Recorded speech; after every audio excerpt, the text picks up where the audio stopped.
Ya, pada video kali ini kita akan membahas tentang materi gerak lurus ya, melanjutkan yang kemarin. Kemarin setelah kita membahas tentang besaran-besaran yang ada di dalam gerak lurus, kali ini kita akan melanjutkan tentang perpindahan dan jarak, kemudian ada kecepatan dan percepatan. Oke, kita share screen terlebih dahulu. Ya, untuk materi gerak lurus itu kita akan bagi menjadi empat sub ya. Yang pertama, besaran pada gerak lurus. Kemarin sudah kita singgung ya. Nanti kita akan melanjutkan untuk besaran-besaran yang lainnya. Kemudian nanti kita akan belajar GLB, kemudian GLBB. Nah, di besaran pada gerak lurus, kemarin sudah disinggung ya bahwa besaran-besaran apa saja sih yang akan terlibat dalam gerak lurus ini. Yang pertama ada posisi, kemudian jarak dan perpindahan. Kemudian nanti yang jelas ada waktu, dan hubungan antara jarak dan waktu itu nanti kita akan lihat di kecepatan, kelajuan, serta percepatan dan perlajuan. Apa perbedaan dari keduanya nanti kita akan bahas di video ini. Oke, kemarin kita sudah menyinggung tentang bagaimana menyebutkan posisi dengan sistem koordinat ya, secara vektor. Nah, mungkin kalian masih ingat, kita review sedikit ya. Kalau misalnya kita menyebutkan titik A, berarti kita bisa menyebutkannya dia berada di koordinat 1, 2, 3. 3 ya di sumbu X-nya, dan untuk sumbu Y-nya ada di titik keempat. Berarti kita bisa menyebutkan koordinatnya adalah 3,4. Kalau kita menyebutkan secara vektor, berarti vektor posisi dari A itu adalah 3I plus 4J. Seperti itu ya. Nah, untuk perbedaan dari jarak dan perpindahan. Oke, di sini perhatikan gambar kucing ya. Dia bergerak ke arah bunga, kemudian bergerak mengejar tikus ke arah kanan. Ya, kemudian berhenti di situ. Kalau misalnya kita gambarkan lintasannya, berarti kan dia bergerak dari titik ini ya, dari batu ini kemudian ke bunga. Kemudian setelah itu bergerak ke arah sini ya, ke tikus. Nah, kalau misalkan kita mau menyebutkan jarak yang telah ditempuh oleh kucing, maka jaraknya itu adalah jumlah dari lintasannya. Berarti dari sini kita jumlahkan ini berapa, kemudian ditambah dengan ini. Ini adalah jarak tempuh. Kemudian untuk perpindahannya kita cukup melihat dari posisi awal dan posisi akhir. Tadi kan posisi awal di sini, kemudian posisi akhir di sini. Maka perpindahan dari kucing itu hanyalah dari sini ke posisi akhir. Seperti itu ya. Nah, ini kan gambarnya bersama ya dengan vektor yang kemarin kita pelajari.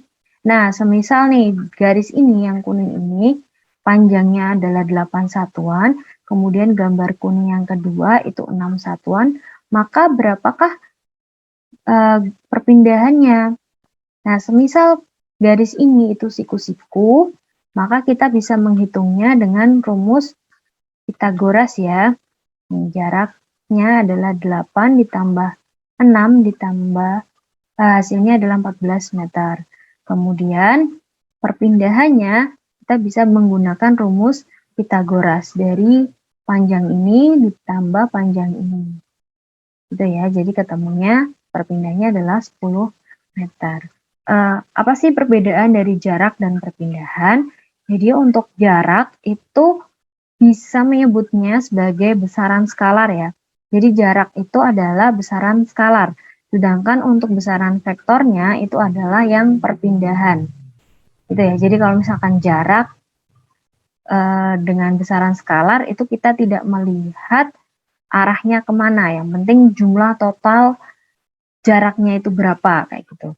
Nah, sedangkan untuk perpindahan ini kita harus tahu arahnya kemana kayak gitu. Ini kan dia berpindah dari titik A ke titik B.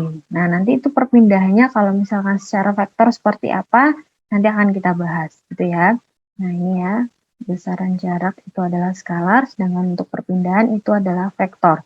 Jadi nanti kalau untuk kecepatan dan percepatan ini juga sama. Kalau kita mau menyebutkan vektor, berarti kita gunakannya perpindahan. Kalau misalnya skalar itu jarak. Nah, nanti kita akan bahas mana sih yang termasuk besaran skalar, kelajuan, atau kecepatan, kayak gitu. Oke, di sini kalian sudah tahu ya apa perbedaan dari jarak dan perpindahan. Oke, untuk selanjutnya kita lihat gambar kucing ini ya. Nah, dia bergerak dari titik A, kemudian ke titik B, kemudian kembali ke titik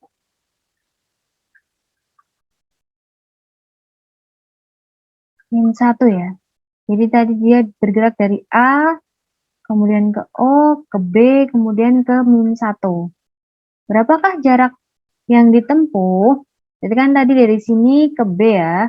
Nah, di sini kan dari A ke O itu 5, dari O ke B itu 5, berarti kan dari A ke B itu jaraknya 10 ya. Kemudian dia kembali lagi ke titik O, berarti balik lagi ya, ditambah 5. Kemudian di sini dia berhenti di -1, berarti 15 ditambah 1. Ya, 16 ya. Kemudian berapa perpindahannya? Nah, kalau perpindahan kita cukup melihat dari posisi awal dan posisi akhir. Nah, posisi awal kan di A ya. Kemudian posisi akhirnya itu di -1. Berarti berapakah perpindahannya? Berarti perpindahannya adalah 1, 2, 3, 4 gitu ya. Ada 4 satuan. Nah, seperti itu. Jadi kalau perpindahan cukup lihat kedudukan akhir dan kedudukan awal saja. Oke, untuk selanjutnya. Nah, ini dimulai dari titik O ya.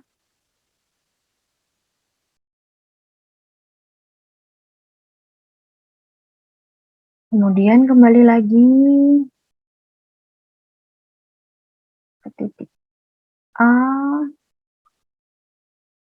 Kemudian kembali lagi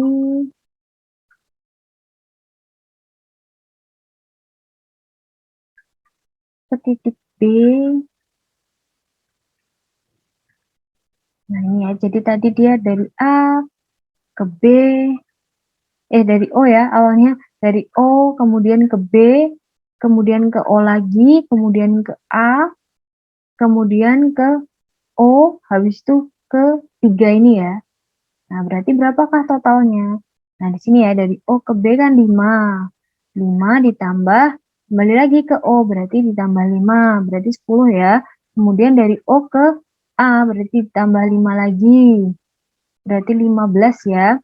Kemudian kembali lagi ke O, berarti ditambah 5, jadi 20. Kemudian ke sini, ke titik 3 ya, berarti nambah 3, berarti jadi 23.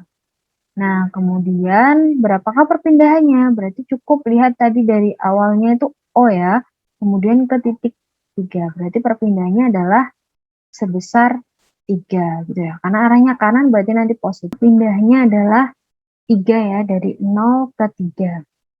Oke, untuk selanjutnya di sini yang paling bawah ada seekor anjing. Anjing ini bergerak kemana? Ya, dia ke O, kemudian ke A, kemudian kembali lagi ke B. Berarti kan dari tadi ke B ke A itu kan 10, kembali lagi berarti 10 lagi, berarti 20 ya. Dan dia berhenti di -3. Berarti berapa tadi? Tadi dari B ke A ya, berarti 10. Kemudian kembali lagi ke B, berarti 20. Baru ditambah yang terakhir dari B ke -3. Ini jaraknya adalah 8, berarti 8 ditambah 20. Jadi 28 ya. Nah, sedangkan perpindahannya itu kan dari yang B sini kan berarti nanti 5, kemudian ke -3 di sini. Nah, Berarti kan jaraknya itu, perpindahannya itu adalah 8 ke kiri, maka kita menyebutnya negatif 8. Itu ya. Nah, jadi negatif di sini bukan nilainya minus, tapi arahnya ke kiri. Gitu ya. Jadi, ini adalah salah satu contoh gerak dalam satu dimensi. Gitu ya. Jadi kalau satu dimensi cukup kanan dan kiri. Kalau ke kiri berarti nanti negatif, kalau ke kanan itu positif. Gitu ya. Kemudian untuk perpindahan, kalau kita menuliskan titiknya ya, misal dari posisi sini ke posisi sini, maka kita bisa menuliskan secara vektornya seperti ini ya. Ini vektor dari posisi pertama. Kemudian berpindah ke vektor posisi yang kedua. Ini ya. Nah, maka perpindahannya yang mana? Nah, kita bisa langsung menggaris dari kedudukan awal ke kedudukan akhir. Ini ya. Berarti perpindahannya bisa kita simbolkan dengan delta R. Bagaimana kita menuliskannya secara vektor? Ya, jadi untuk perpindahan dari titik pertama ke titik kedua, itu kita bisa menyebutkannya delta R. Nah, secara umum kita bisa menuliskannya seperti ini ya. Kalau misalnya penjumlahan seperti ini, kalian paham ya, berarti ini adalah penjumlahan vektor, ya nggak? Delta R-nya juga sebagai vektor, kemudian R2 atau kedudukan akhir dikurangi kedudukan awal untuk tahu perpindahannya. Nah, ini adalah vektor posisinya. Kemudian kalau misalkan untuk mencari panjangnya, panjang dari delta R, kita bisa menggunakan ini ya, besar posisinya. Nah, biasanya kalau besar posisinya itu ada tanda mutlak di sini. Nah, jadi kalau misalnya penulisan vektornya untuk delta R ini tinggal kita jumlahkan saja X-nya ya. Jadi kan rumus umumnya ini kan ya R2 dikurangi R1. Berarti di sini kan ada 2 koordinat kan. Ini kita analisanya dari sistem koordinat 2 dimensi. Berarti satu titik ini mewakili 2 koordinat ya, X dan Y. Maka kita jumlahkan di X-nya dulu, kemudian baru di Y-nya. Nah, di sini kan perpindahannya dari X2 ke X1. Maka nanti X2 dikurangi X1. Nah, ini masuk di vektor posisi di sumbu X. Berarti punya vektor satuannya I. Kemudian Y-nya berarti Y2 dikurangi Y1. Nah, di sini akan mewakili posisi di sumbu Y. Nah, kita berikan satuan posisi J, gitu ya. Kita berikan vektor satuan J caping. Nah, kemudian untuk besarnya kita bisa menggunakan rumus ini. Gitu ya. Jadi ini tergantung dari soal yang ditanyakan. Kalian bisa menggunakan semuanya, tergantung dari soalnya seperti apa. Gitu. Nah, kalau misalnya diketahuinya itu adalah koordinat-koordinat, kalian bisa cukup langsung masukkan ke persamaan ini, gitu ya. Nanti kita akan bahas contohnya. Soal untuk persamaan posisi yang tadi ya. Nah, di sini ada semisal posisi yang pertama itu dia di sumbu X-nya 2, sumbu Y-nya 4. Maka kita bisa menuliskan persamaan vektor posisinya menjadi R1-nya sama dengan 2I ditambah 4C. Kemudian untuk R2-nya, di sini kan di sumbu X-nya 4, kemudian di sumbu Y-nya 2. Berarti kita bisa tuliskan vektor posisinya R2 sama dengan 4I ditambah 2C. Nah, kemudian yang ditanyakan kan delta R ya. Nah, sesuai dari rumus yang tadi, kalau kita menuliskan vektor posisinya, berarti tinggal posisi kedua dikurangi yang pertama ya, posisi akhir dikurangi posisi awal. Kemudian di sini kita tinggal turut dari sumbu X dan sumbu Y-nya. Di sini di sumbu X itu kan ada 2 dan 4 ya, posisi akhirnya kan 4, posisi awalnya 2. Tinggal dikurangkan aja, berarti 4 dikurangi 2, hasilnya 2I. Kemudian di sini juga sama, posisi akhir dikurangi posisi awal. Kita lihat di sumbu Y, itu kan dari 2, posisi akhirnya 2, kemudian posisi awalnya 4, berarti tinggal dikurangkan jadi min 2C. Nah, ini adalah vektor posisi dari perpindahan.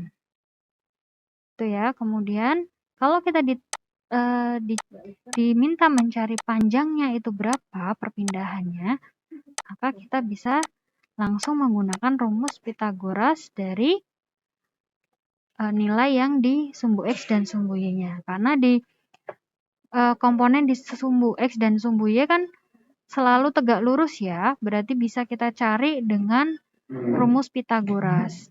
Tinggal ini 2 dikuadratkan, kemudian ditambah min 2 dikuadratkan. Berarti hasilnya adalah 8. Berarti ini adalah 2 akar 2. Itu ya. Oke, kemudian kita akan membahas selanjutnya adalah kecepatan dan kelajuan. Nah, tadi di jarak dan perpindahan itu kan ada 2 ya, besaran vektor dan besaran skalar. Untuk jarak lintasan itu adalah besaran skalar, sedangkan untuk besaran vektornya itu kita menyebutnya perpindahan. Nah, begitu juga di kecepatan dan kelajuan. Jadi ini kecepatan adalah besaran vektor, sedangkan untuk kelajuan itu adalah besaran skalar. Mungkin di SMP kalian sudah pernah belajar ya tentang ini. Nah, kelajuan itu ya biasa jarak dibagi waktu. Nah, sedangkan untuk kecepatan itu adalah perpindahannya dibagi waktu, gitu ya. Kemudian nantinya kecepatan itu juga akan ada kecepatan rata-rata dan kecepatan sesaat. Begitu juga kelajuan. Nah, tapi untuk kelajuan tidak kita bahas secara detail ya, karena ini sebenarnya sudah pernah kalian pelajari waktu SMP ya tentang kelajuan.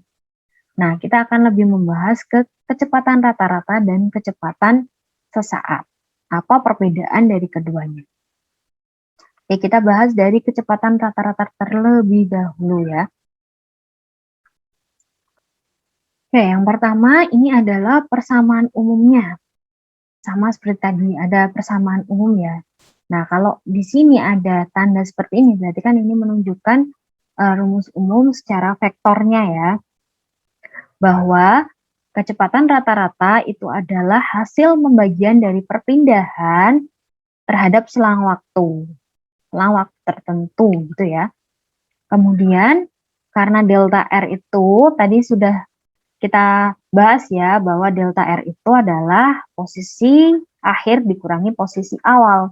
Begitu juga untuk waktunya, nanti waktu akhir dikurangi waktu awal gitu.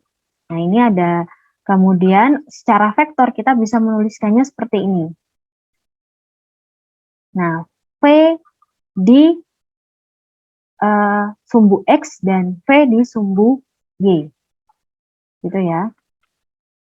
Kemudian untuk vektor rata-rata, nah tadi kan kita tahu ya bahwa Vx itu kan ini ya, delta R dibagi delta T. Maka untuk kecepatan di sumbu X-nya berarti perpindahan posisi terhadap sumbu X-nya. Berarti di sini delta X dibagi delta T. Kemudian untuk Vy-nya berarti juga sama. Kita menghitungnya dari perpindahan posisi terhadap sumbu Y-nya. Berarti delta Y dibagi delta T. Nah, untuk mencari panjangnya, cukup kalian menggunakan rumus ini. Jadi kalau ini udah ketemu, ini sudah ada angka nih. Ada persamaan. Misal VRT sama dengan 2I plus 2J.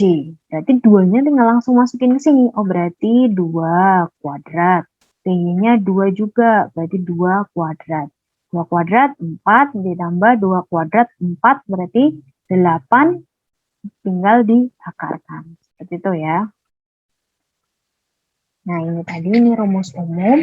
Sedangkan untuk yang bawah ini adalah persamaan vektornya.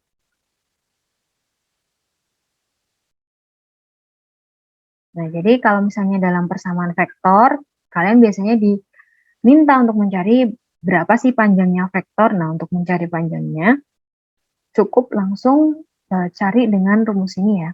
Karena di sini kan sudah mewakili di sumbu X dan di sumbu Y. Jadi kan maksudnya siku-siku gitu kan.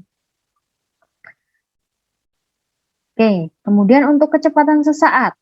Apa sih bedanya kecepatan sesaat dan rata-rata?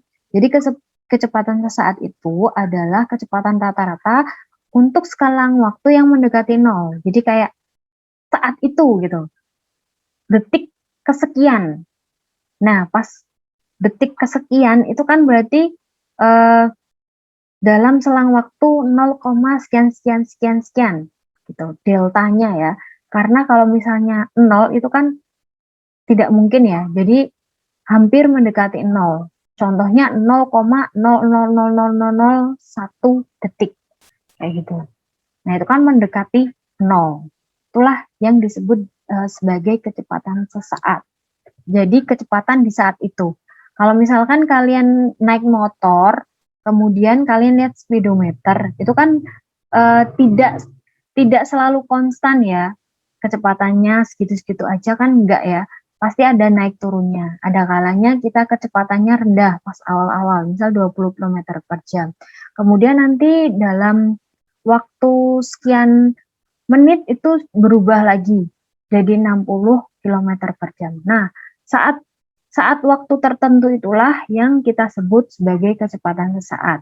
Sedangkan kalau kecepatan rata-rata itu rata-rata dalam selang waktu yang lebih lama. Gitu. Itu ya. Oke, untuk kecepatan sesaat, ya, ini tadi rumus umum dari kecepatan rata-rata. Kecepatan sesaat itu adalah limit dari persamaan kecepatan rata-ratanya. Nah, mungkin kalian sekarang belum mempelajari tentang fungsi limit ya. Ini mungkin akan kalian pelajari kalau nggak di kelas 2, itu di semester 2 gitu ya. Tapi kayaknya di kelas 11, kalau nggak salah ya. Nah, maka kita tidak bahas tentang fungsi limitnya ya. Nah, untuk fungsi limitnya kan seperti ini. Hampir sama dengan yang tadi. Pokoknya kalau vektor itu, dan di sini vektornya 2 dimensi ya. Jadi dibagi menjadi Vx dan Vy. Jadi kecepatan di sumbu X dan kecepatan di sumbu Y. Nah, sama dengan yang ini tergantung. Ini kalau misalkan vektor kecepatan di sumbu X berarti limit delta X per delta T. Limit delta T mendekati 0 ya. Kemudian untuk Vy-nya itu juga sama. Berarti perpindahan dari posisi di sumbu Y-nya. Itu ya. Jadi ada Vx, ada Vy.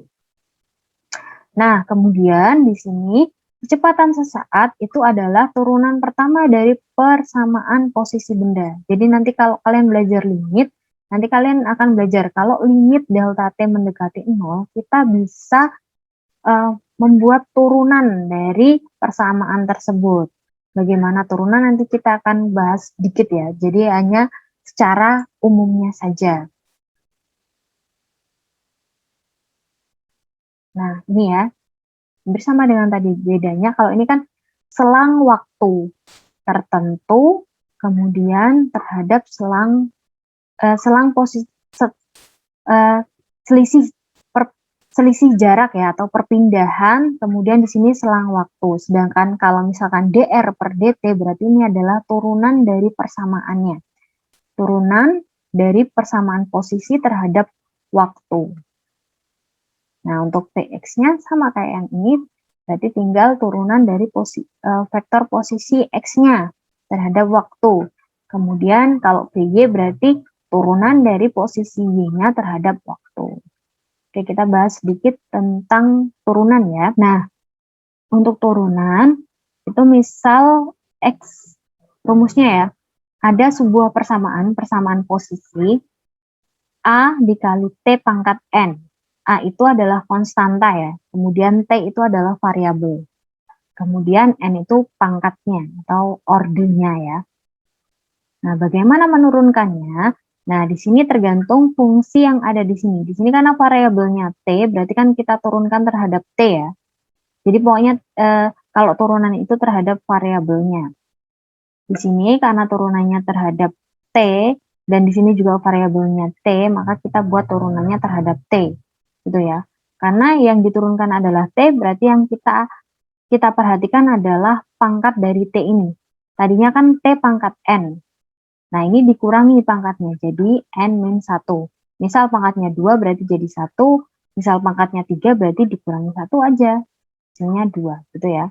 Kemudian N-nya ini ke depan dikalikan. Jadi awalnya N ini dulu dikalikan dengan konstanta yang di depan. Berarti N dikali A dulu, habis itu baru dikali T pangkat N-1.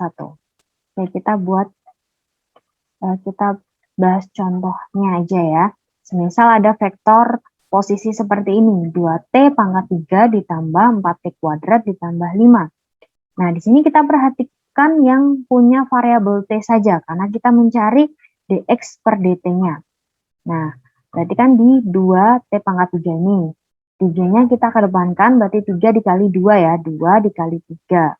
Kemudian pangkatnya itu dikurang 1, berarti T di pangkat 3 min 1.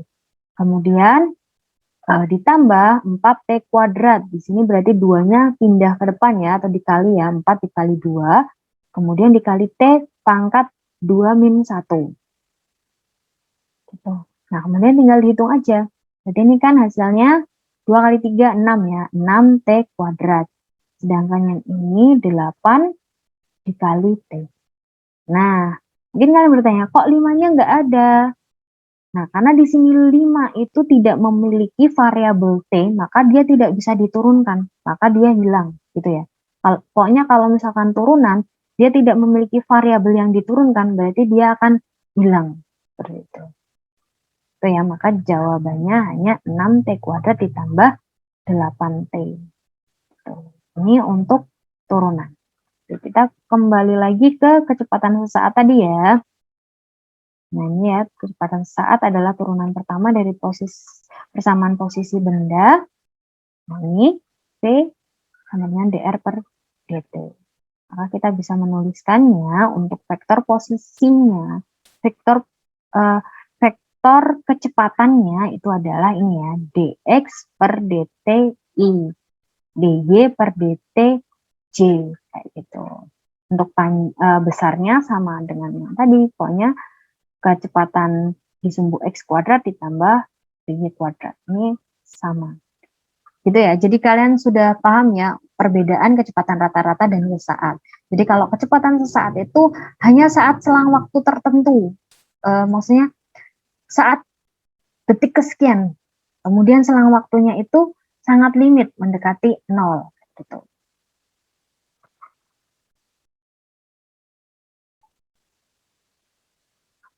Nah ini ya, jadi kalau misalnya Vx per dx per dt,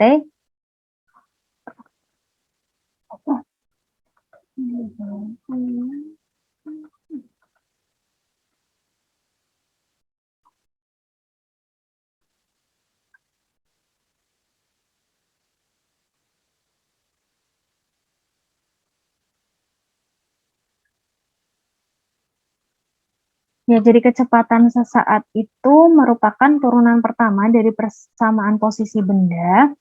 Kita bisa menuliskan secara umumnya ini ya, turunan dari persamaan posisi terhadap waktu.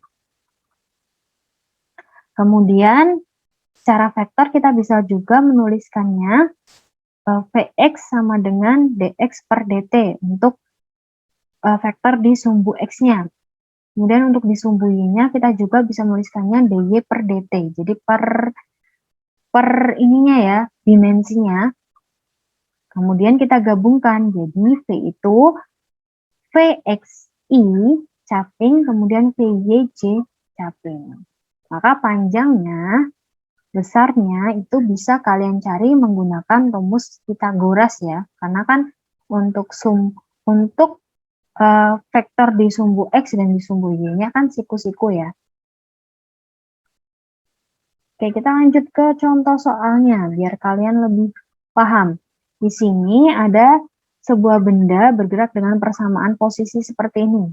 Dengan R dalam meter dan T dalam sekon. Tentukan kecepatan benda saat T 8 detik. Oke, kita bahas di sini ya. Tadi diketahuinya ini kan. Kemudian yang ditanyakan adalah kecepatan saat T-nya 8 detik. Saat T 8 detik. Ini ya. Yang diketahui ini R. Kita tulis dulu diketahui. Nah, yang diketahui kan ini ya.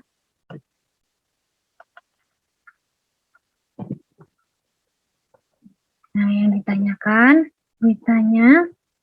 itu adalah P saat 8 detik. Gitu ya. Maka kita cari dulu persamaan dari V-nya.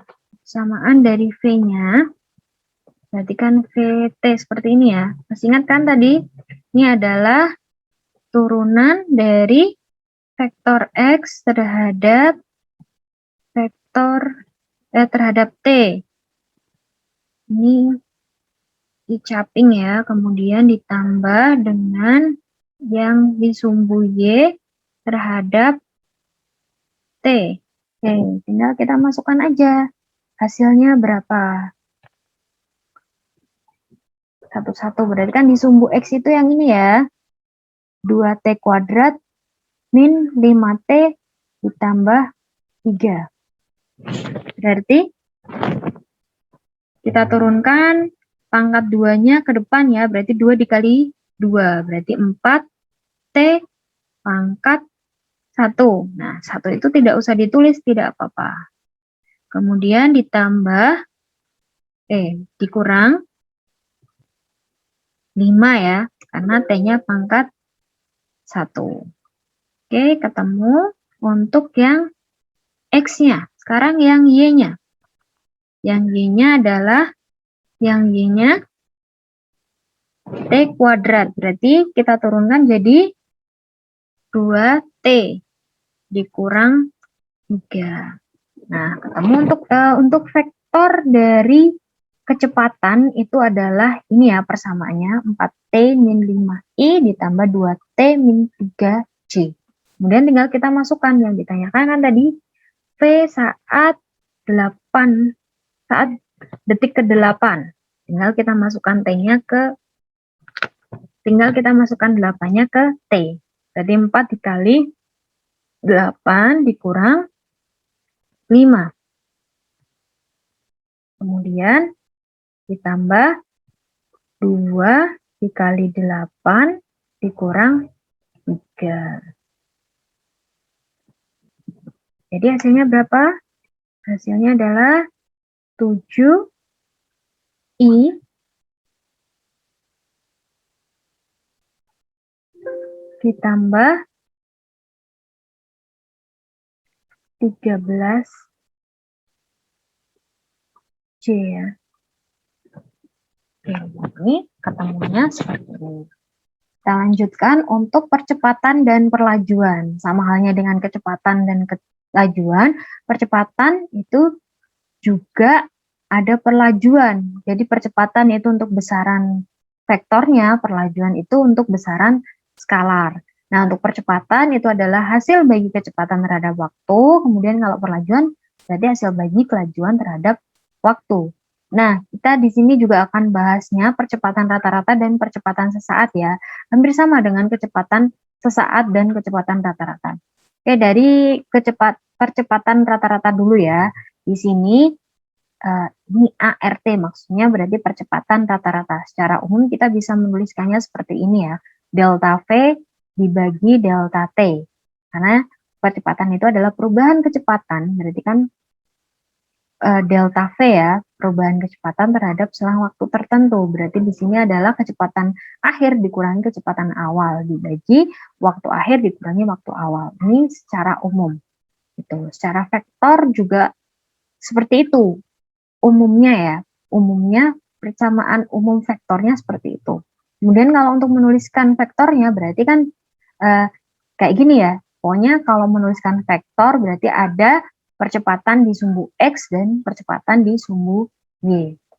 Nah, kemudian ini juga bisa kita cari dari ini ya, delta Vx-nya. Jadi dari turunan atau hasil bagi dari perubahan kecepatan di sumbu X dibagi selang waktunya.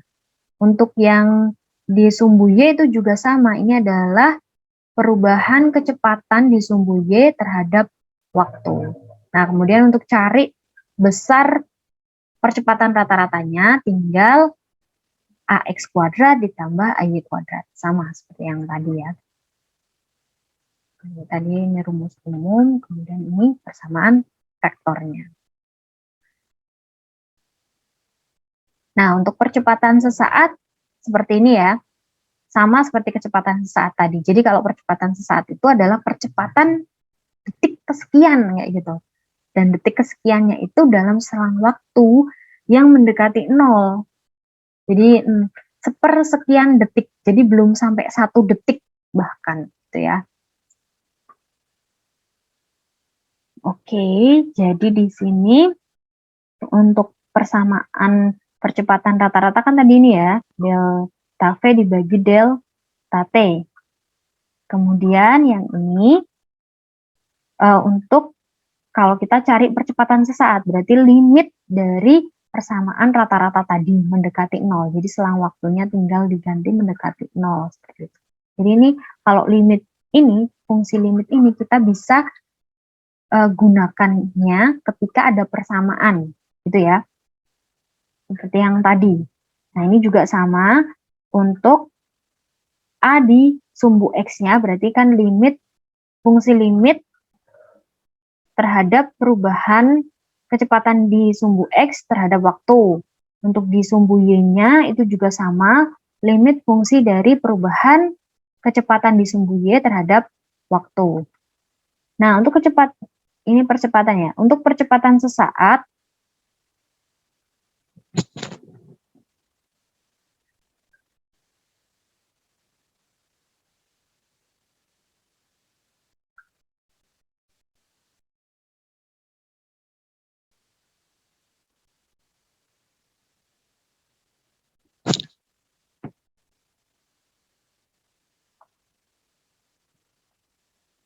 ya, ini untuk percepatan sesaat itu adalah turunan pertama dari persamaan kecepatan. Berarti ini ya, turunan dari persamaan V terhadap T. Gitu. Nah, di sumbu X dan di sumbu Y-nya juga sama. Berarti tinggal diganti Vx dan Vy aja. Oke, ini untuk percepatan sesaat ya. Berarti di sini ada, kita sudah punya percepatan di sumbu X dan percepatan di sumbu Y, tinggal kita gabungkan aja. Ini adalah vektor dari percepatan. Gitu ya. Ini juga sama, ini vektornya seperti ini.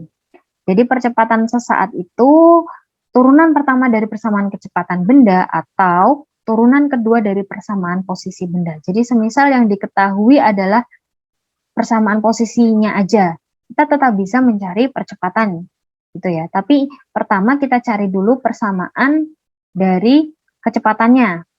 Karena kan turunan pertamanya ya adalah kecepatan. Kemudian kita turunkan lagi ke percepatan. Gitu ya. Jadi percepatan adalah turunan kedua dari persamaan posisi. Nah, untuk persamaannya ini sama ya dengan yang tadi.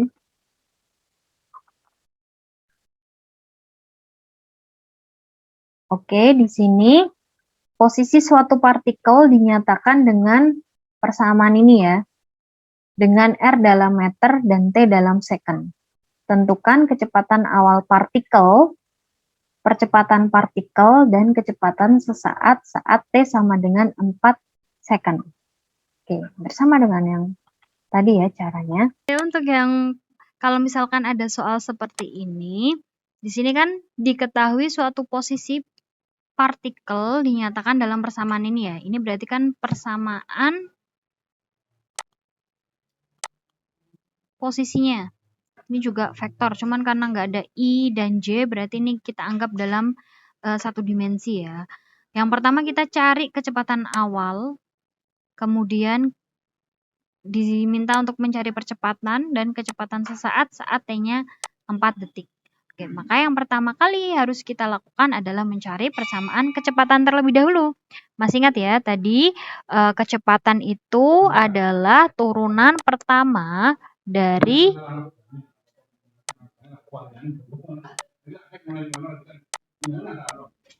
posisi, atau bisa kita tuliskan VT itu adalah turunan posisi dr per dt ini ya. Berarti kita turunkan dari persamaan posisinya di sini ya.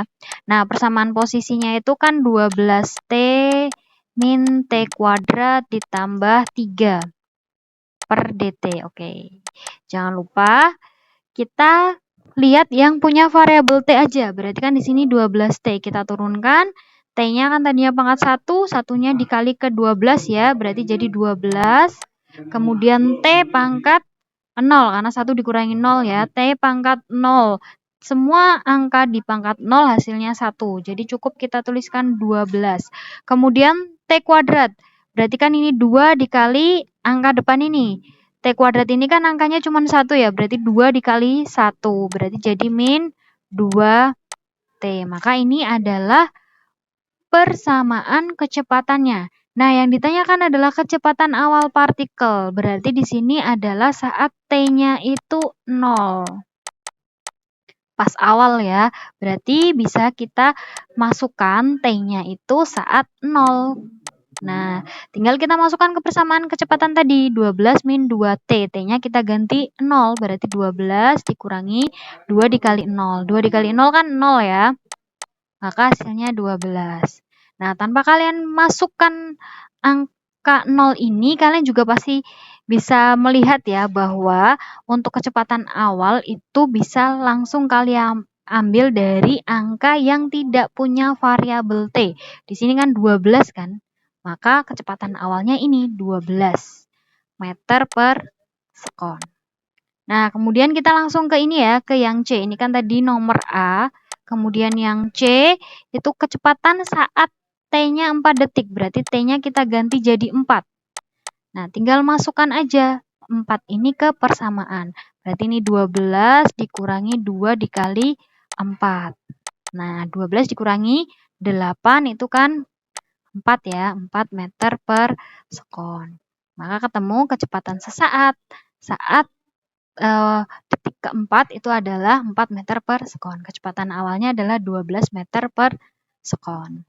Kemudian kita lihat atau kita cari percepatannya. Karena di sini yang ditanyakan percepatan partikel, berarti di sini adalah persamaan percepatannya.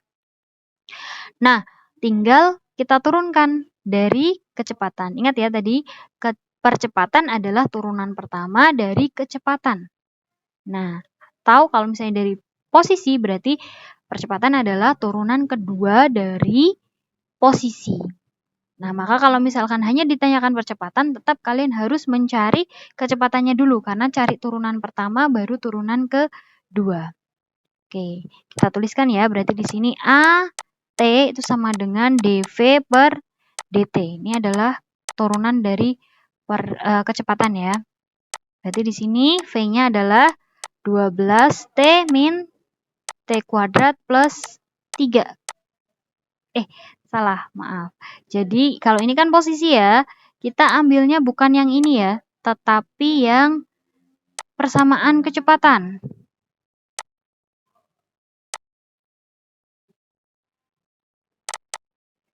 Yaitu 12 min 2T per dt. Udah tinggal diturunkan aja yang punya variabel T. Yang punya variabel T kan cuma min 2T ini ya. Nah, T ini kan pangkat 1, berarti pangkatnya kita kalikan dengan angkanya. Berarti min 2 dikali 1, berarti jadi min 2. Kemudian T pangkat 1 ini kita kurangi pangkatnya, 1 kurangi 1 jadi 0. T pangkat 0, berarti T-nya hilang ya, karena T pangkat 0 nilainya sama dengan 1.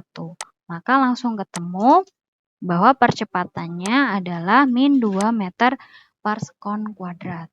Artinya di sini pada waktu apapun, percepatannya akan selalu konstan min 2 meter per sekon kuadrat karena dia tidak tergantung waktu. Berbeda dengan kecepatan di sini karena ada variabel waktu, maka besarnya kecepatan itu berubah-ubah tergantung waktunya, kayak gitu. Paham ya sampai di sini? Oke.